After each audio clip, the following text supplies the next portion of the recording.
దయచేసి దీన్ని శిరస వహించడం అనేది మనల్ని మనం గౌరవించుకోవడం, మన గౌరవాన్ని, ఆ కుర్చీ గౌరవాన్ని పెంచడం, ఆ కుర్చీ గౌరవాన్ని కాపాడడం. అయితే ఈ పార్టీ ఫిరాయింపులు అనేది ఇవాళ కొత్తగా వచ్చింది కాదు. ఏ పార్టీ అయినా సరే ఇవి మనం చూస్తూనే ఉన్నాము. అధికార పక్షంలో ఉన్నటువంటి పార్టీలోకి ఈజీగా జంప్ అవుతూ ఉంటారు ప్రతిపక్షంలో ఉన్నటువంటి.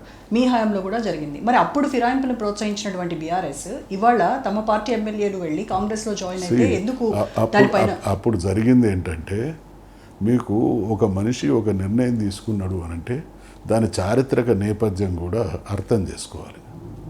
జరిగింది ఏంటి? మాకు 63 మంది ఎమ్మెల్యేలతోని మేము అధికారంలోకి వచ్చాము.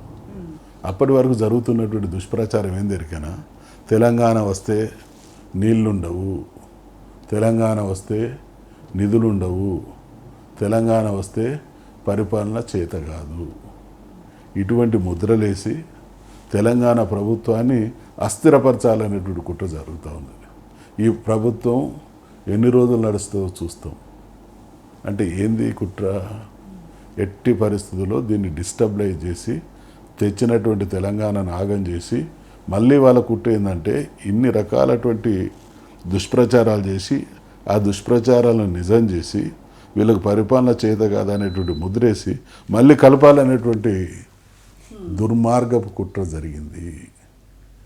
ఇది బాహ్య ప్రపంచానికి తెలియదు.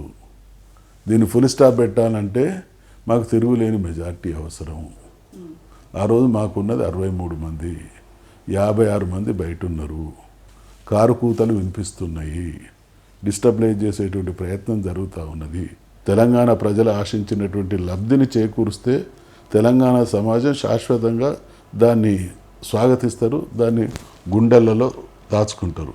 కానీ ఏదైనా జరగని జరిగితే ఎవరమైతే మేము తెలంగాణ కోసం కొట్లాడినామో మా మీద దుమ్మెత్తిపోసేటువంటి ప్రయత్నం జరుగుతుంది. కాబట్టి అటువంటి కుట్ర కనబడుతున్నది. కాబట్టి దాన్ని నిర్వీర్యం చేసి అనివార్యమైనటువంటి పరిస్థితులలో ఏది చేసినా తెలంగాణ రాష్ట్ర సాధన, దాని ప్రయోజనాల కోసమే కొన్ని అనివార్యమైనటువంటి నిర్ణయాలు తీసుకొని ఆ క్షణానికి అది కరెక్ట్ కాదనుకున్న దీర్ఘకాలిక ప్రయోజనాల నిమిత్తం మేము ఆ చర్యలు తీసుకున్నాం. సో ఇప్పుడు వాళ్ళకి అసెంబ్లీలో బలమైన మెజారిటీ ఉన్నప్పటికీ కూడాను ప్రతిపక్షం నుంచి వచ్చినటువంటి ఎమ్మెల్యేలను స్వాగతించారు అని అంటే అది ప్రతిపక్షాన్ని ఓ రకంగా నిర్వీర్యం చేయాలి అనేటువంటి కుట్ర అని అంటారా? వాళ్ళకు తెలుసు మేము ఆచరణ సాధ్యంగానే హామీలు ఇచ్చాం. బలమైనటువంటి ప్రతిపక్షం అటు ఉంటే ఖచ్చితంగా ప్రజాక్షేత్రంతో పాటు శాసనసభలో కూడా చాలా చాలా